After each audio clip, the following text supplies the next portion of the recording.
Well, Happy New Year, everyone. This is Joseph from Adjuvant Protocols for Healing, which I teach once a month now. And I teach the heart sound recorder twice a month, but I may go back to a third time.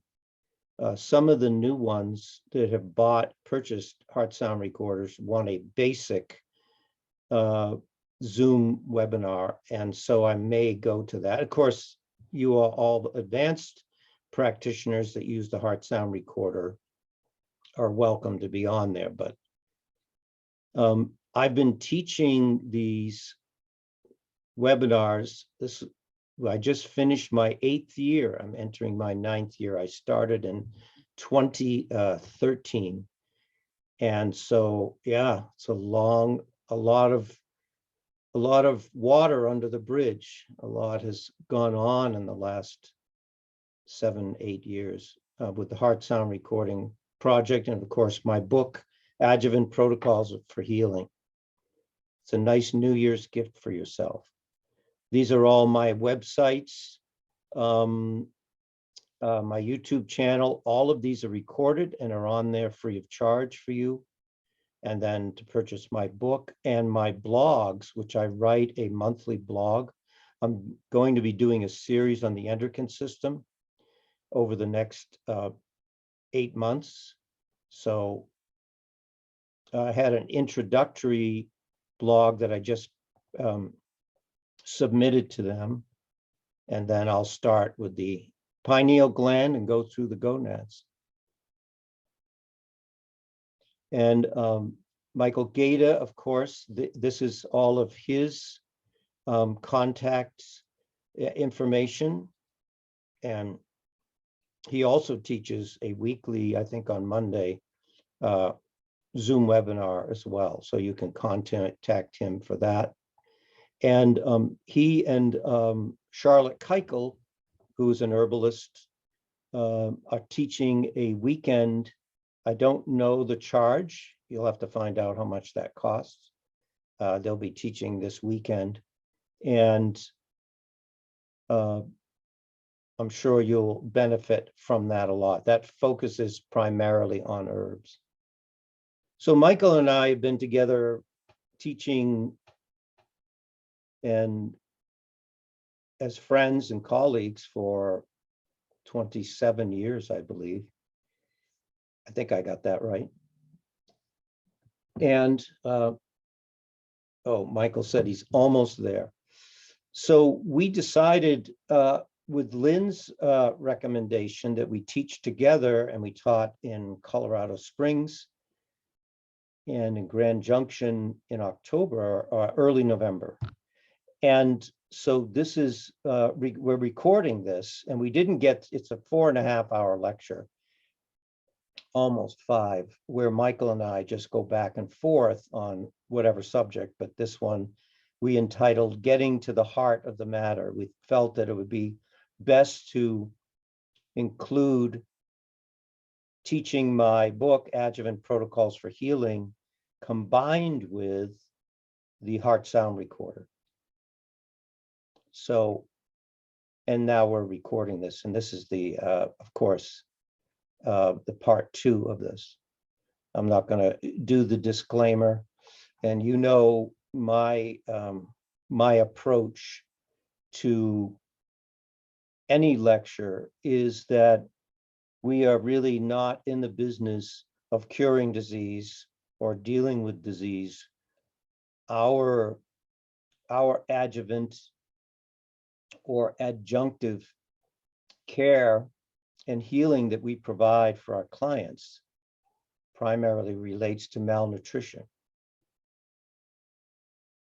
Malnutrition, inflammation, disease is the process that we go through as human beings, unfortunately, because of our diet and lifestyle. And so even though we discuss and talk about different conditions that are considered diseases, we are not working, it's not our scope of practice, and we don't work with them based on trying to to relieve the symptoms of malnutrition by giving people poison. So, or other procedures that that halt or stop or slow down the process of disease, but is not what the body needs to repair whatever that particular is related to that particular condition.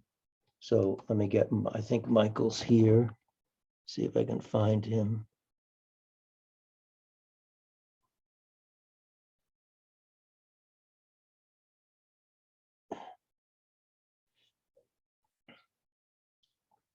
Oh, maybe he's not on. Thought he was on.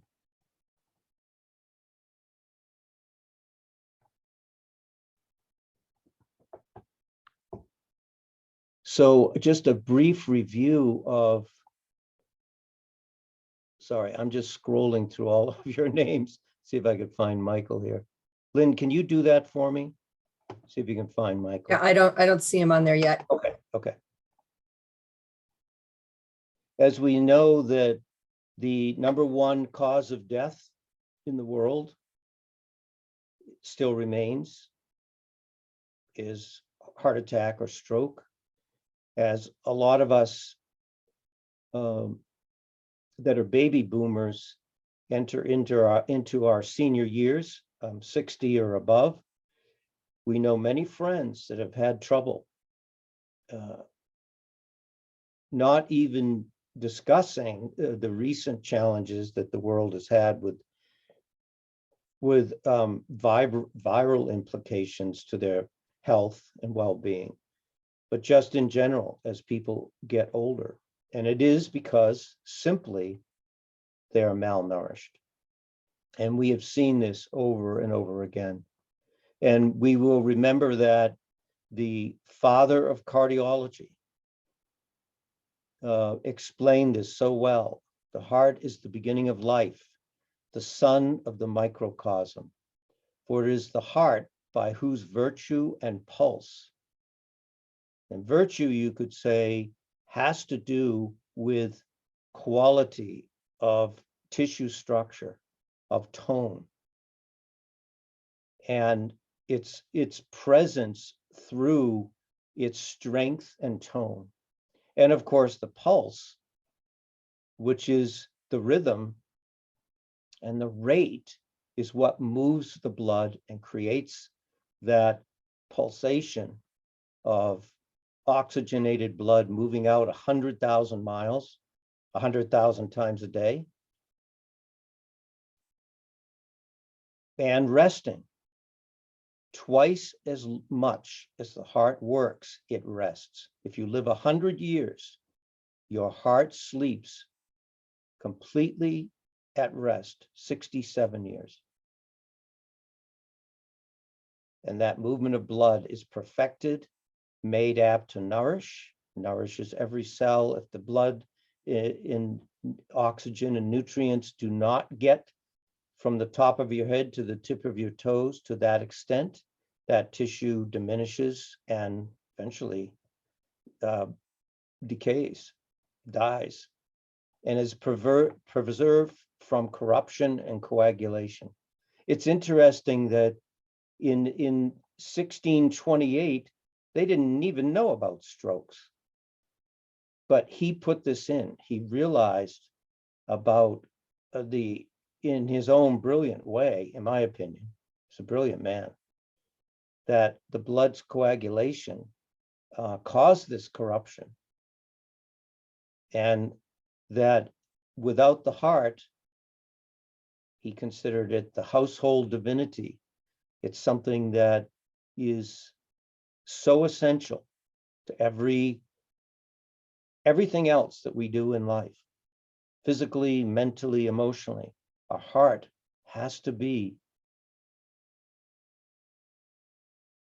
at a level of quality where it is discharging its function, nourishing, cherishing. Interesting words he used, rather esoteric, quickens the whole body. And indeed, the foundation of life, the source of all action. So I'm not going to go into this because we Michael and I discussed this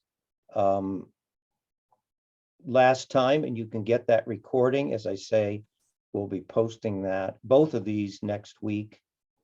And we looked at last time autonomic balance. Now, when you think of autonomic balance and the autonomic nervous system, which Michael goes into beautifully in the last recording,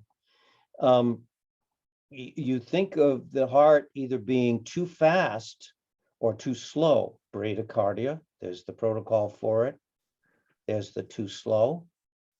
Remember, the heart must rest twice as much as it works. There's the work cycle. There's the rest cycle, but this is too long of a rest. So what's going on there is the heart simply is not giving enough oxygen to the body. Or, let me just mute everyone out here. Or the other extreme, where the heart is going too fast. And here is again where the possibility of stroke and heart attack can happen. The heart was not designed to do this or to do this. And that autonomic balance that the brain provides for the body for many things, especially vagus nerve function throughout the body, digestion, calming of the body, endocrine function, all of that, musculoskeletal function, all of that is regulated by the brain, particularly the pituitary, through autonomic balance.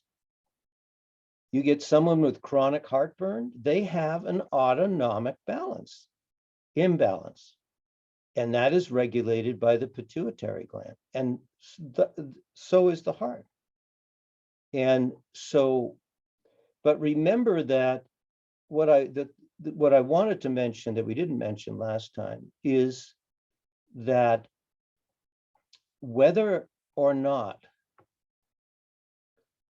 these arrhythmic patterns, which is really the most outstanding thing that we see with the heart sound recorder and our clients, whether they're too fast or too slow.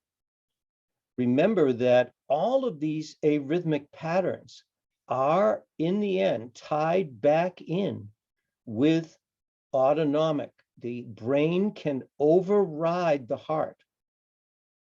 The heart inherently beats from within itself. And I'm going to show you some recent research today. It's not been seen before by us. I happened to find it Googling different articles, which I always do. You're going to see that what Dr. Lee said, that the inherent beat of the heart happens within itself, but the brain can override that. The endocrine system out of balance can override that. And I will put that in my article, especially in my pituitary article. So, so you can go through all of this. And of course, and that's why when you have heart issues that are not resolving, we say that, well, the thyroid, Chinese medicine or Oriental medicine, thyroid governs heart, heart governs kidney, yes. Or kidney can have an influence on the thyroid. Kidney can have an influence on the heart. So the way they think is those three work together, but I like to go from that above down. And so you can see that that adding in, if you're not getting that result, say you have someone with these arrhythmic patterns, and Lynn, and I'm sure others of you, but Lynn and I get calls all the time. I'm doing the protocol you said, the cardiotrophin, the B, even the organically bound minerals, which is really the go-to, which we went into last time with Michael, which you can learn about, the potassium source to regulate glucose in muscles, particularly the heart. But if that's still not working, do not forget to add in something with pituitary in it, pituitrophin, simplex F, simplex M, female, male, or paraplex. Because unless you regulate that autonomic, unless you assist that autonomic nervous system, which allows the heart to go back to its normal, how it actually works, and not override it for some reason. Could be physical reasons, mental reasons, emotional reasons. Unless that happens, you're not going to resolve these arrhythmic patterns. You could do a lot with the Cataplex B Core, which we'll get into now, in organically bound minerals, but we have to get to the cause of why these things are occurring. And you can, all of these protocols, by the way, I just mute everybody out here. All of these protocols, as I say, we go over in the last in the last discussion, and that you can see that recording. But there are different types of arrhythmias as well. There's Michael. Happy New Year, Michael. Can you hear us? No. Lynn, did you make him co-host? No, Oh, I have to do that. I Okay. think you have to do that. Okay, sorry. Make co-host. There you are, Michael.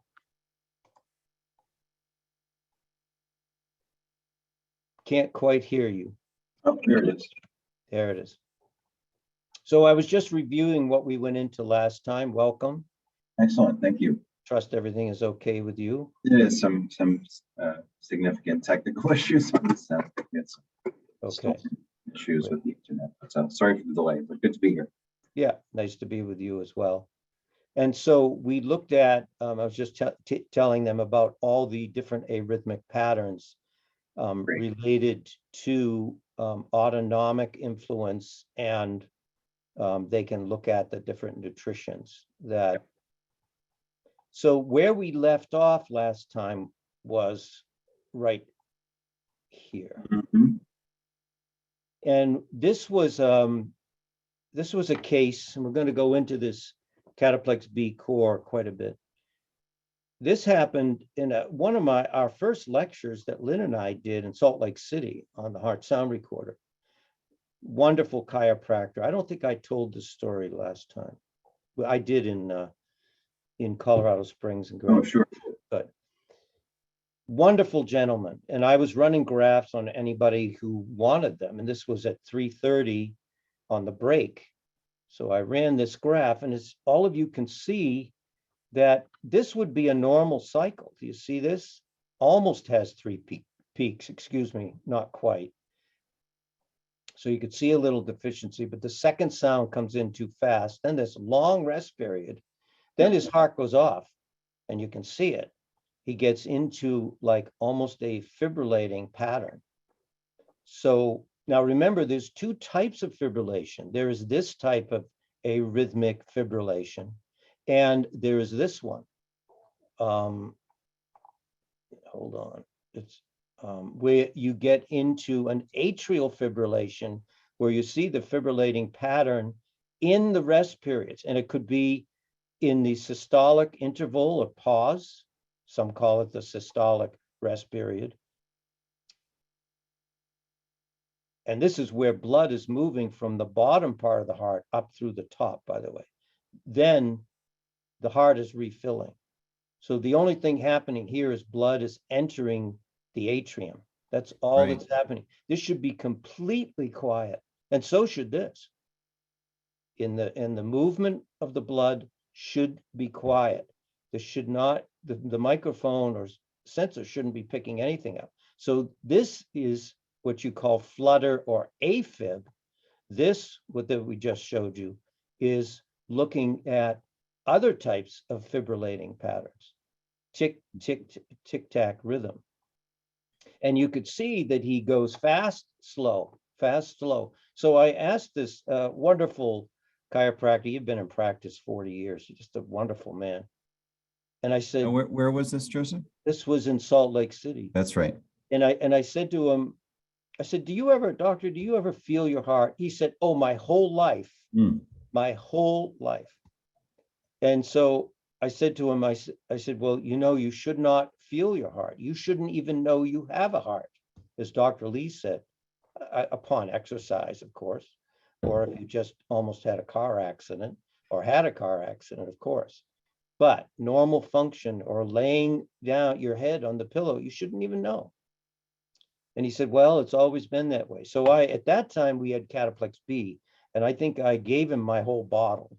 And I told him to take 6 now and 6 in an hour, and then 6 more. And then I would check him again after the event that was at 5:30. I checked him again. And you could see that the arrhythmic pattern, for the first time, as long as he can remember, cleared. Wow. You could see that. That's So obviously he took the Cataplex B home. Now you can see, if you look at this graph, nice 3 peaks that the B brought back, but look at this side. See, he also needs some cardiotrophin as well. So great, one of my first great stories, a lot in the beginning. And, every time, as you know, Michael, you go on the road or I go on the road, we test people. We always find somebody that had something going on that they didn't realize. Oh, indeed. And he Indeed. had this tacky Brady syndrome. Yeah. Fast, slow, fast, slow. Now, remember, this is not AFib. This is a type of fibrillation that relates to the rhythm related to the opening and closing of the valves. Mm-hmm. Now, why was, this is just the before, yeah. So fast and slow, so I already talked about that. So why is that going on? Dr. Lee said that the inherent heart rate is found within the heart itself. Now, to this date, medical science has never been able to explain this until now. Mm-hmm. Just found this article the other day. And this is a new type of cell has been identified. It's not a new type of cell. It's been there since the beginning of human beings on Earth, to the heart. They just have found it. That is linked to regulating heart rate. And the discovery promises. See, Dr. Lee and others at that time knew this already. They could just never prove it. And that's why Dr. Lee made the endocardiograph. He wanted to prove it. And that nutritional deficiency was the cause. And the discovery promises to advance our understanding of cardiovascular defects and diseases once these cells have been made more extensively studied. Now, what's interesting. Yeah, go ahead. Yeah. Well, what's interesting is the type of cell they found was a form of a glial cell. Now, the glial cells are generally thought to exist in the central nervous system as the major component of the in-house immune system of, say, the brain, for example. Right. So that, you don't have like lots of other typical types of immune cells in the brain. But the primary brain immune system are the microglia and the glial cells, which act as kind of sentries for what is in the brain and what is happening in the brain. So you can think of this, this arrhythmia cardiac issue as, in a sense, having an immune component. Now, Dr. Lee taught that a lot of what we're seeing in the heart is actually autoimmune. And so to find an immune cell in the heart that is related to regulating heart rate is, I think, very significant. And as Joseph pointed out, it only took Western medicine, it's typically 50 to 70 years, 50 to 75 years to catch up to what Royal Lee figured out. Yeah. So this is a very, I think, a very significant discovery. Yeah, and it says here, I just looked up the glial cells a little bit, and exactly what you said, Michael, the article said, but I'll tell you, an adult man has about 85 billion. Yes, I did say billion, everyone. With a Glial B. cells. Now, there's probably more because they're finding them other places. They're finding them, this article, which I left for you to read through, and some of you will love this that work in this field. You'll love this article and reading it through. They actually found it in zebrafish. Now, why the hell they were testing zebrafish, I don't know, but they also found these cells not only in the heart, in the pancreas, in the lungs. So the body is magnificent, whether we know it or not. Whether we know all of these things about the body, and of course, medical science, the mind has to see it and figure it out. Well, now it's seeing this, that's good. But we can trust that the body is magnificent. And these things that, especially that Dr. Lee taught, will eventually all come out to be true. So anyway, so there's that article. So maybe you could talk a little bit about the Cataplex B Core. Yeah, so the B, thank you, Joseph. The B Core was a multi-year effort for Mark Anderson and Joseph and others to see if we could get back to Dr. Lee's original formula from 1935, which is a simpler formula, had fewer ingredients, and to have more of those ingredients in the tablet. And so the result of that was Cataplex B Core, which is a very simple formula of the liver, the wheat germ, the beet, the rice bran, carrot, very simple formula. And a lot of the kind of alterations that happened to Cataplex B over the years with the addition of some synthetics was basically reversed. And we got back to, now thankfully, we had the original bottle available from 1935 of what the original formula was. And so this formula has really proven to be, extraordinarily useful. This is really, in my own practice, this has replaced Cataplex B entirely. It's a slightly larger tablet, which I think is going to be a trend, as we've seen with calcium lactate, of fewer larger tablets, which I think is good for patients in terms of pill count.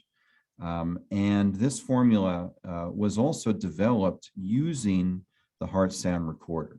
And Joseph and others had really tested this formula out using the heart sound recorder to see, well, is this actually better using the digital endocardiograph? Is this better in terms of objective outcomes than the Cataplex B that we've been using for decades? And Joseph can, he was there, for all of that, and he can report on the specifics. But I know that the result of that testing was that the B Core was vastly superior, or significantly superior at least, than the Cataplex B formula.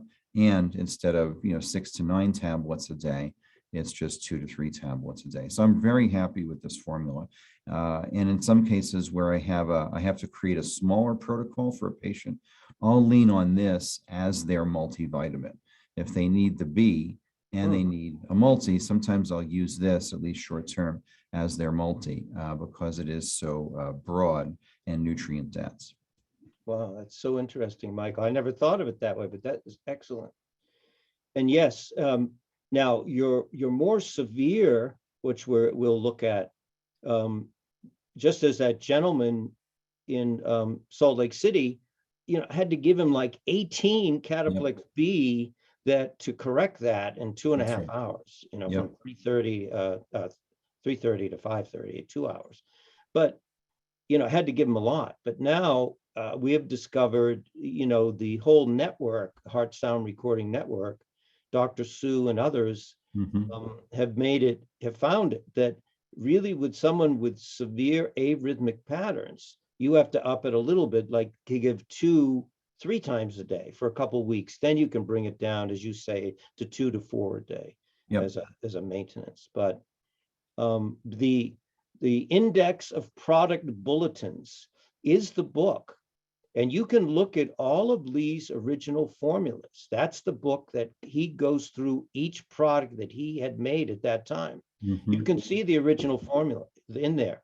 And it'd been on back order. I just gave my last one to a doctor when I was on the road with Lynn, and I haven't been able to get mine. And I've been, because I refer to it every day, answer questions or explain things. But now I just ordered 2 more. So Saline River Press has that book. Make sure you get it.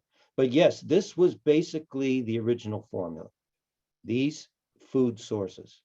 Now, remember that all the B vitamins must occur together. That does not happen in the laboratory. Any synthetic B vitamin, you're not going to have the results. You may get an initial result, but over time, it'll make the client worse. That was Dr. Lee's quote about synthetic B, because you've got to have these food sources. Did you want to say something about these food sources, Michael? Just that they have a range of nutrition other than B vitamins. We have the E complex. We have, hundreds of nutrients found in phytochemicals found in carrots, for example. The beets have a range of cardiovascular benefits related to nitric oxide. Liver is like eggs. It kind of contains everything.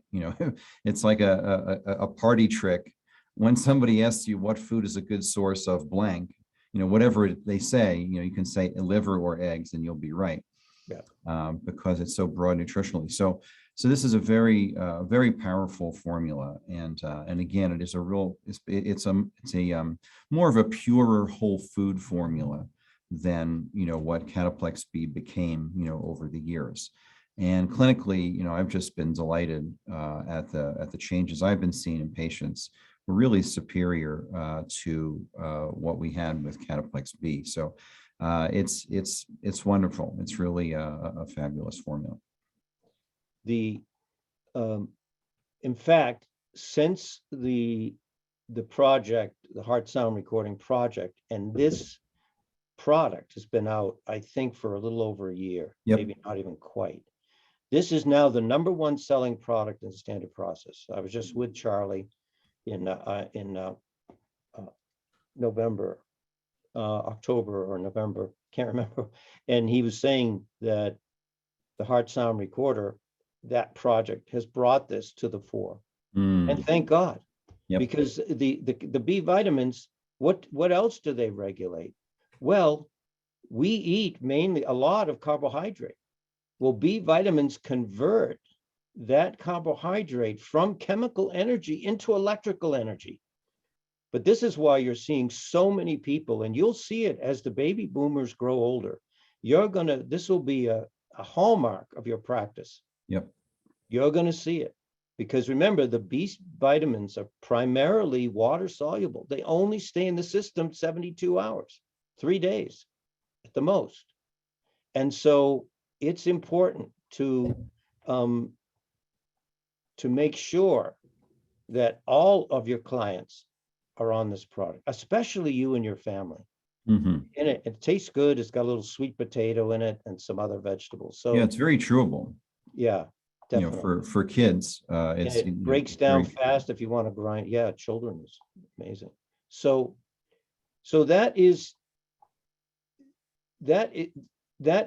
really the gift that in this new year you can give to all your clients. I would put them all on Cataplex B Core. I love what Michael said about making it a multivitamin, because you're going to help with not only carbohydrate regulation. People have a lot of cravings. They eat a lot of sugar over the holidays, and then they can't get off of it. The way to get off of it is to use B vitamins. That will subdue the cravings for, because of the utilization, how much it helps utilize the carbohydrates from your normal food. You don't need that extra. And of course, Colacol can help with that as well. For all of your people that cannot stop eating sugar and craving sugar, because that is more or less a liver issue, a liver biliary issue. Yeah. So we got a question, Joseph, that came in. I thought I would address. Jie Zhang, welcome. She says, I have too many patients with gluten sensitivity or gluten reaction. I'm unable to use this. So bad. So thank you for that. Just a couple of thoughts on that. There are a couple of things to consider, and I'll just give you the shortcut because we have more we want to make sure we get through today.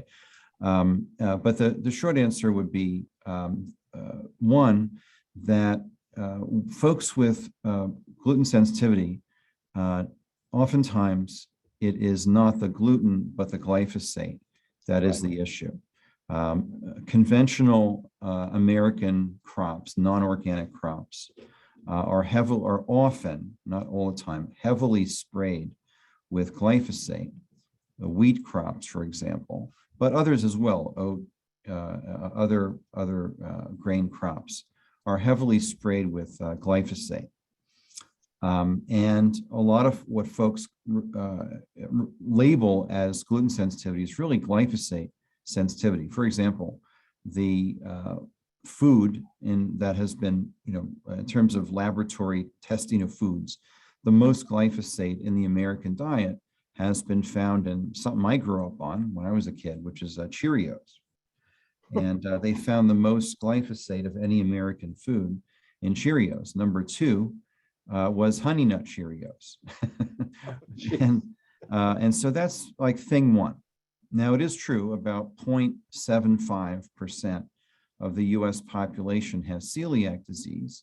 And then another, probably slightly larger percentage has some degree of sensitivity short of celiac. Now, the thing to remember, if a patient actually does have a gluten sensitivity, is that it is like everything else, is a dose-dependent thing. In other words, a certain amount is needed of whatever a food allergen is to trigger an immune response. For example, I'll often ask patients on intake, how they do with bread and wheat and things like that. And I never forget, I had this a new patient come in, and I asked her that question. She said, "Oh, it's very interesting. I've been experimenting with that." And she found that she could eat a maximum of 2 slices of wheat bread per week. And if she went above that, she had some trouble. But she spent, months experimenting, and so what she found was her triggering threshold, her TT, which is not the Audi car, but the triggering threshold, and below that, in other words, she could eat up to 2 slices of bread per week, was below her triggering threshold, and she really felt perfectly fine. She didn't have any bloating, weight gain, water retention, runny eyes, stuffy nose, all of this, bloating, gas, abdominal pain, and she was really okay. Other folks, they'll be able to tolerate more, and some will be able to tolerate less. So the triggering threshold is important to remember. And what I've observed, given that, I think it's at this point about 2/3 of standard process formulas have been lab verified gluten-free. The other ones would be considered very low gluten, 100 parts per million or less, typically. And what I've observed, even in celiac patients, is that there's simply too little of the gluten in the product to activate or to cross their triggering threshold. So it's very dose dependent. For example, all of the celiac patients, lab confirmed celiac patients that I've treated over the years, I've given them non-gluten-free products like regular Catalin, for example, before there was a gluten-free version. and they're perfectly fine. They're taking it for months, and these are celiac patients. So that's just an example of how, you know, the amount counts, and that for the vast majority of patients, not everybody, but the vast majority of patients, there's simply too little gluten in the gluten-containing products to be an issue. So where I go with that is I don't really, you know, change what I'm doing with a gluten-sensitive patient. With a celiac patient, I might, but not always. I'll sometimes give them the regular products. So so the bottom line is, don't be afraid. Sometimes it's psychogenic, you know, where the patient reads the label and their throat closes up, where it doesn't actually have to do with the product. And I've kind of tested, you know, patients on that and given them lab verified gluten-free products like Cyruta Plus, or even wheat germ oil pearls are gluten-free, and they're perfectly, you know, and the gluten-free product they react to, and the product containing gluten they don't, because I told them that it was gluten-free or not. So there's a few layers to this, but that's the basic idea. I wouldn't hesitate to give one of these products to a gluten-sensitive patient. And, you know, worst case, you have to switch to a gluten-free product, but I think you'll be surprised if the patient is open, psychologically, I guess you'd say, that many of these folks will do just fine. Yeah, so my thoughts similar to yours, but here is the important thing. First of all, there is a gluten-free Cataplex B. Yep. So that's number one. Secondly, you can use the food sources. Give them liver. Give them rice bran. Yep. Now, all the sources of these substances are in the back of my book. And I called the company that has the rice bran. I called this company. I had them send me their assays, and there is B vitamin in there. Hmm.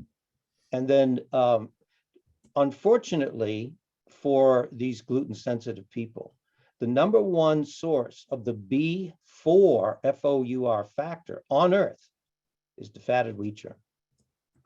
So these people are at a real you know, it's a real problem. So that's what I would say to that. There are other solutions, but everyone, you must have B vitamin every day in your diet. Yep. You must. You can't live without it.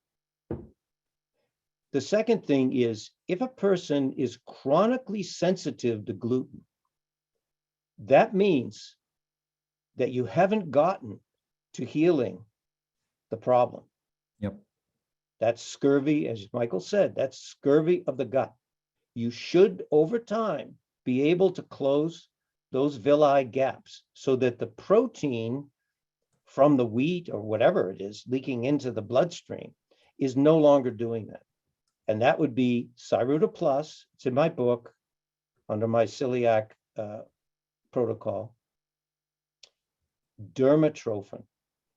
Because when a person reaches the point where they are chronically celiac or chronically sensitive, that means that's an autoimmune. Just what Michael was saying earlier. That's an autoimmune condition now.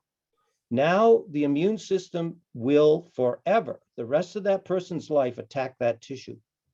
And without the substance that's going to distract the immune system away from that, which is dermatrophin, they're not going to get better.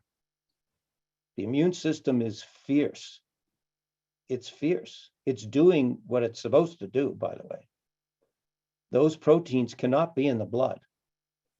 There's nothing wrong with the immune system. It's doing what it should be doing. So what we have to do is heal the problem with nutrition. So it's in my book, but those are the main two products, is the Cyruta Plus, and those little capillaries in that villi are gone or have little blood flow. And so the tissue begins to shrink up and die, basically, or function very poorly. And then there's the immune component. Did you want to say anything else about products? No, that was great, Joseph. Thank you. That's excellent. So, but this is a big topic. And as you have found the same as me, Michael, I mean, you'll get that 1%, or it's less than 1%, that can't handle Cataplex B Core. Yep. But I'll tell you, they're the ones that need it the most. That's right. That's right. And isn't that funny how life works like that? Mhm. So let's move on now. We spent a lot of time on that, but that's fine. Even if we do another hour and a half in March with Sure. Michael and I, I'd love to have him on again. So let's look at stroke now. Yeah, Michael, why don't you start out and then I'll say a few things. Yeah, yeah. So there are two types of stroke, and we have in the U.S. 800,000 strokes per year. About 1 in 5 are fatal, and there are two primary types: thrombotic, which is an occlusive, which is a blood clot obstructing a cerebral artery, and that's about 87% of all strokes. And then there are hemorrhagic or bleed style stroke, which accounts for 13%. So in the stroke protocol, what we need to do is two things. One is we need to address the blood clots, which is the most common cause, again, 87%. And we need to use, and it's right there's the first formula, what Dr. Lee referred to as the anti-stroke vitamin. And when Dr. Lee wrote that Cyruta and Cyruta Plus were the anti-stroke vitamin, he knew that these were the anti-hemorrhagic factors, that he also referred to it as vitamin P, the anti-hemorrhagic factor. And we also know that the buckwheat is probably the best source of naturally occurring rutin, which dissolves and prevents clots from forming. And so you'll see there, the Cyruta Plus is right at the top for that reason, because it helps with both thrombotic and hemorrhagic style of stroke. Now, you'll also see in the second, part of this protocol, it's really a great protocol, is FOS food or soybean lecithin. And Joseph, maybe just want to mention what you were thinking of there, and then I'll take the ginkgo. Yes, definitely. So I want to say, when we call Cyruta Plus the anti-stroke vitamin, we didn't name that. That was Dr. Lee. Harvard University named rutin. And by the way, John Courtney, when he taught me about this product, he said, Joe, it has rutin, but it has hesperitin and it has quercetin. Mm-hmm. I get a lot of emails. Well, what product has quercetin in it?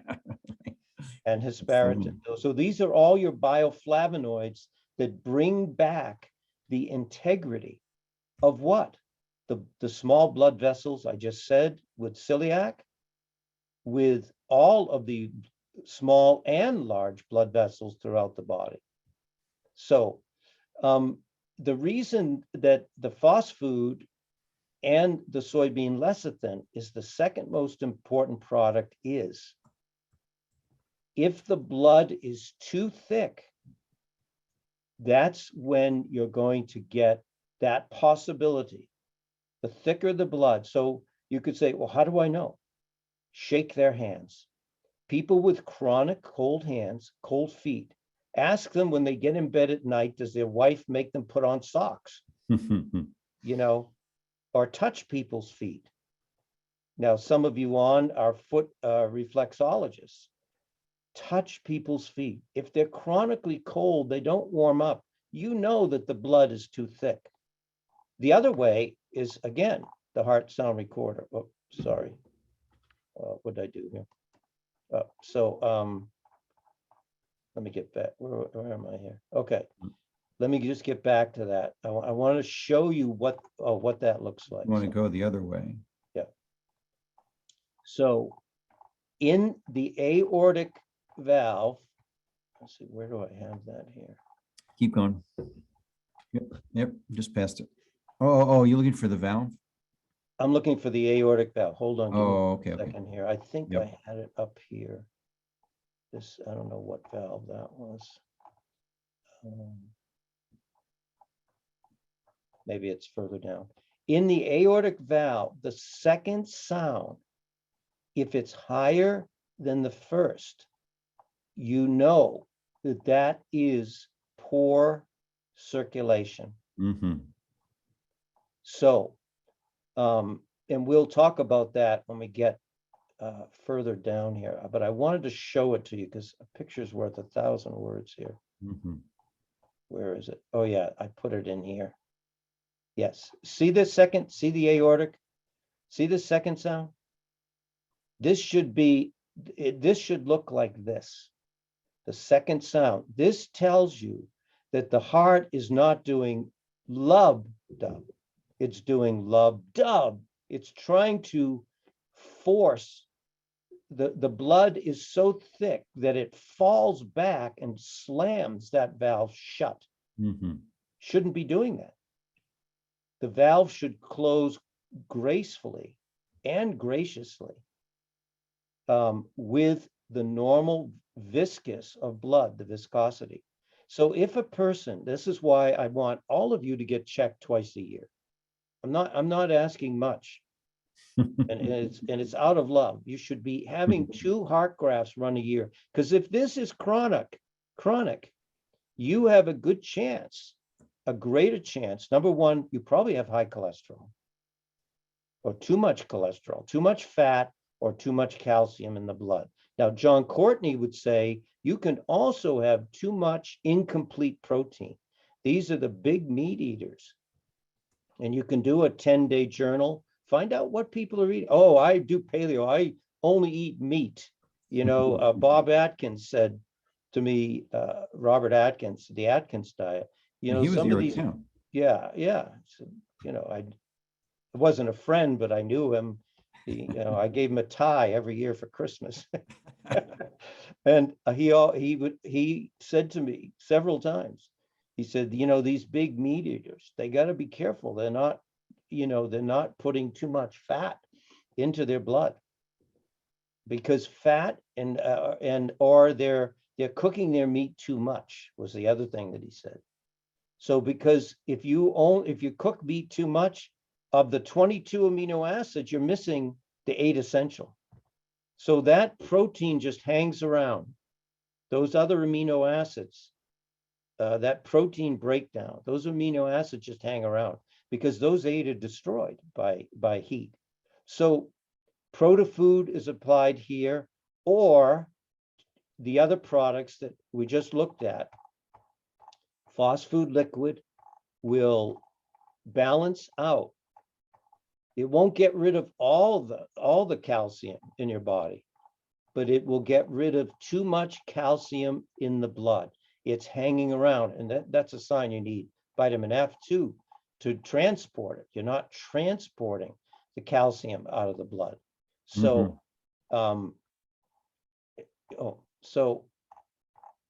here it is. So phosphate liquid is good, and that's a dropper full, or even 2 in the morning and 2 at noon.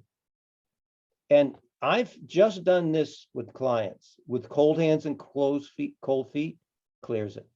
The other is soybean lecithin is phosphatidyl, there's your phosphorus, choline. So choline emulsifies fat. This is why this is a perfect formula, everyone. Perfect formula for stroke prevention. Phosphatidylcholine. By the way, it also has phosphatidylserine in it, which is the #1 admitted by medical science that prevents Alzheimer's. It's the only credit they have ever given to a food substance. Now, remember this, 1/3 of your brain is lecithin. 2/3 of the fat in your liver is lecithin. Do you think you need lecithin? So this is a perfect product. And as I say, this should be more in between meals. You don't want to take phosphorus when you take calcium. So I recommend you take your phosphorus products during the day, take your calcium just before bed. As long as you take it an hour away from it, Mark says 20 minutes. You're not going to neutralize the effect of one or the other. So that is, and then we'll get into the lifeline screening in a minute. So, and then Michael's going to go on to the other really essential part of anti-stroke supplements, Ginkgo. Yeah, so Ginkgo, and you can, I've got a slide or two on that, Joe, so you can just move ahead a little bit. Yeah, there's a Serrata Plus. Yeah, we'll circle back to the scurvy bit. Oh, But yeah. ginkgo is easily the most important herb for the circulatory system, for the vascular system. And there are several reasons for this. One is it actually improves the health of the blood vessels, both arteries and veins. And it is definitely a circulatory tonic, a systemic circulatory tonic. Some of the research on ginkgo's benefits in memory and Alzheimer's, dementia, focus, concentration, this sort of thing. Part of the reason for that is the pretty significant, like in some cases, massive increase in blood flow to the brain, but it's also systemic. It also helps to reduce lipoprotein A, which is surprising because that's considered to be a genetically determined factor. But here we have ginkgo lowering it, so that means there are epigenetic influences. And lowering oxidized LDL, which is really the only dangerous type of LDL. LDL, like HDL, is protective, just in a different way. But the oxidized LDL is what makes up vulnerable plaque. Vulnerable plaque with stroke is kind of a big deal because vulnerable plaque is what makes up, is what leads to generally thrombotic events and thromboemboli. And it's the vulnerable or rupture-prone plaque that is quite dangerous. And that rupture-prone plaque is made of oxidized LDL. And that's why it's a very infrequently used and little known blood test that everybody, certainly anybody over 40, should have their oxidized LDL checked, because that's a very good indication of how much vulnerable plaque there might be in the vascular system, which is likely to rupture and form a clot. And clots generally form from the bursting of vulnerable plaque made of oxidized LDL. So the upper limit for that should be 45 on a blood test. And so ginkgo is also neuroprotective, which makes it useful in stroke, even after a stroke, in terms of stroke prevention and helping the brain heal. Enhances cognition, even improves insulin sensitivity. Now, how many of these patients who are having strokes, part of the issue is they have metabolic syndrome, where they have elevated blood sugar, elevated triglycerides. As Joseph was talking about, we've got to clear that fat, and that fat, that triglyceride, fasting triglycerides should be below 100. A lot of these folks are walking around with, triglycerides in the hundreds. All that fat, circulating fat, clogging up their blood flow. So ginkgo is just an incredibly important formula. It improves the health of the glycocalyx, which is that matrix on the inside of the blood vessel and part of the vascular system. And also, just has a range. I mean, the amount, there's literally thousands of studies now since ginkgo leaf was discovered as a therapeutic agent in the 1960s. We have thousands and thousands of studies confirming the benefits of ginkgo in humans and animals. So for its clot prevention, vascular enhancement, preventing, helping to prevent thrombotic events, it just does so many really important things. Now, the dose we need is 240 milligrams, is kind of the happy middle of the road place. And here's how you get there. Thanks, Joseph, is use the Ginkgo Forte or the Ginkgo liquid. And then there are formulas that contain ginkgo that you can use to add up to your 240. So personally, I take typically 3 Herbal Vital a day, which will give me 90 milligrams of ginkgo. And now I'll go through phases where I'll take preventatively 1 or 2 Gotu-Kola complex, or if I've got some aches and pains, incomplete repair, I'll use some Gotu-Kola complex for a time. So you want to use the different ginkgo formulas to add up to your 240 dose. Now, I've read Ginkgo studies with 90 milligrams, with 120 milligrams, with 900 milligrams. They're all over the place, but the middle of the road, kind of the top of the bell curve for most of the evidence, centers on that 240. So this is a very, very important healthy aging, preventative, and also, cognitive enhancing formula. And you can, if I'm going to teach an 8-hour seminar, I'll often take, 5 or 10 of these in the morning, where I'll just pound, 10 Ginkgo Forte the morning of an 8-hour seminar, and I'm just sharp the whole day. It definitely can work acutely. Or when I have students who are going to take exams, or accountants around tax time, they'll take, much larger doses of Ginkgo because it's so safe on that acute basis for a day or two or whatever it is. And that really enhances their focus and concentration. And I noticed that, just very, very clearly when I started kind of hitting it hard, just on the morning of a seminar, the significant increase in kind of mental stamina and focus. Yeah, and it's interesting that the ginkgo, that substance, that frequency on Earth, is one of the oldest living fossils on the planet. And Lee Carroll used to have these slides of before and after at these ginkgo trees outside the town hall in Hiroshima, and it's the only plant or substance that lived from the atomic bomb. You talk about hearty, really, and its DNA has never changed. Mm-hmm. Ginkgo existed in its current form, according to the fossil record, for 100 million years before the dinosaurs.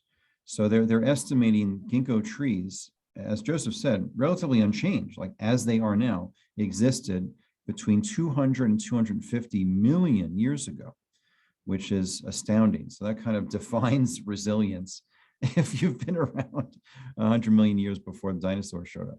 And everybody's always throughout their life worried about my DNA. I don't want to express bad genes. Yep. I don't want to get into that bad genetic replication. Well, the gospel according to Joseph, if you take ginkgo, what the plant does in its reality on Earth, it does in your reality in your body. Absolutely. So there it is. Now that's my hypothesis. No, I love that, Joseph. Yeah. Well, you taught me that 25 years ago, that it's the vibration of the foods and plants that is so profound. Right. It's really amazing. I just want to do a quick review of some things I put in the chat. I put the link and the actual full text article of that glial study in the heart is in the chat box, so you can click on and download. Also, Joseph was talking about phosphorus. I think it's really important that we check the hair minerals, the tissue minerals on all of our patients and look for deficiencies and toxicities. And so I put our resource packet in there that you can download and get some free hair tests. Thank you, Mark. So well, in my vitality blend.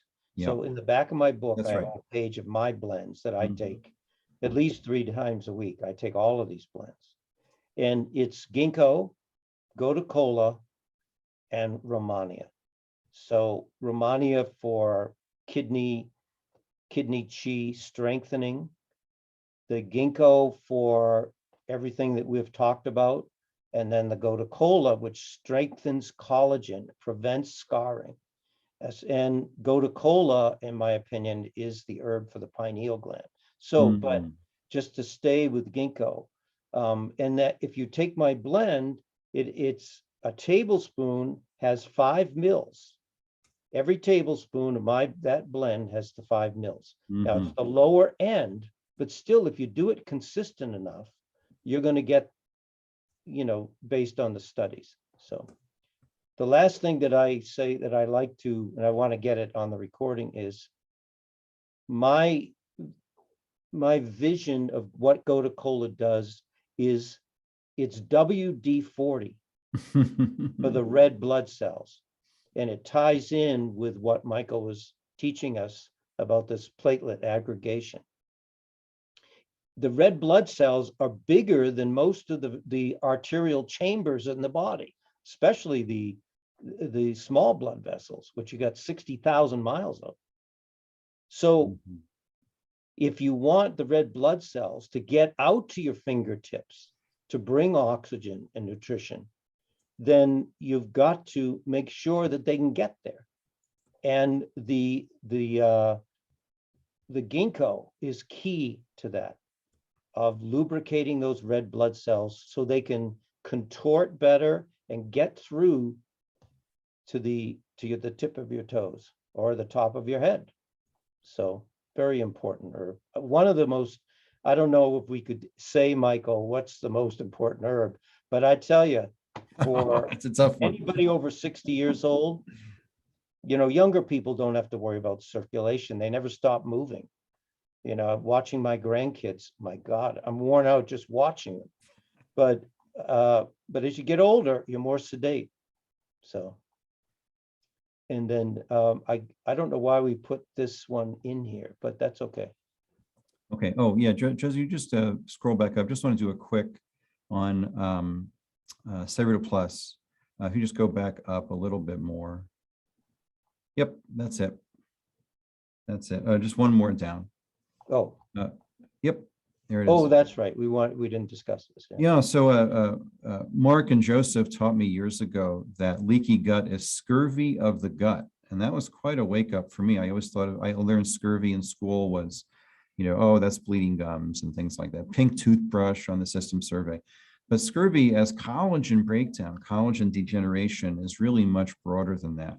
And Dr. Lee taught that scurvy was the main cause of osteoporosis, that it was the protein portion of bone that was really the factor. And I was really, you know, kind of happy and had a little smile when a couple of years ago, when Sayer G on Green Med Info wrote that osteoporosis was scurvy of the bone.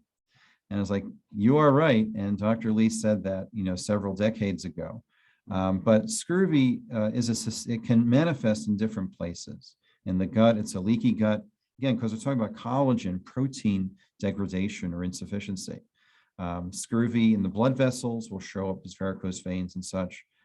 Droopy skin, like older folks, you know, they'll get the droopy skin under the arms or under the chin. A lot of that's actually often scurvy, you know, insufficient protein. You know, the sagging butt, again, protein, collagen is really important. Monica pointed out that a meat stock can be very helpful as well, you know, as a factor in the diet, which is great. Facial wrinkles. Dr. Lee talked about vitamin F as the cosmetic vitamin because of its ability to improve the health of the skin. And joint instability. That was crepitus back in the day when the British sailors, you know, discovered to suck on limes for vitamin P. It was that when they move the neck, you know, this, you know, crunching sound, and happens sometimes with other joints as well. Joint instability sometimes is scurvy. So what the reason we wanted to bring this out today was to broaden your ideas of when to use Cyruta Plus as the anti-scurvy vitamin, vitamin P. You can use Cyruta Plus in a lot of situations like these listed here that you may not have thought about, right? How often have you thought about Cyruta Plus for a patient who has osteoporosis, right? Probably not often, but it's a key formula along with your ostrophin and your calcifood, for example, and your bone complex. You got to get Cyruta Plus in there. So just to broaden your ideas about scurvy and when to use Cyruta Plus. Yeah, Michael, you're so right. And, you know, if you lose the ability of that collagen that makes up your arteries, that makes up these these different tissues throughout the body, your joints, the small blood vessels, especially Yep. varicosities, you have to have the intercellular cement Yep. to hold that protein, that collagen together. And that is Cyruta Plus. That is Cataplex C, but more Cyruta Plus, because others have said, well, which one is stronger, Joe? And but don't think of potency, think of function. So, but the function is the Cyruta Plus. The P factor is the key. I mean, we haven't talked about that many supplements in this last hour and 15 minutes. We really haven't. Yeah. But these are essential supplements. And listen, I'm not going to keep saying it, but I'll say it one more time. All these baby boomers, by 2025, a quarter of the United States are going to be retired. They're all baby boomers. 25% of this nation will be old, older.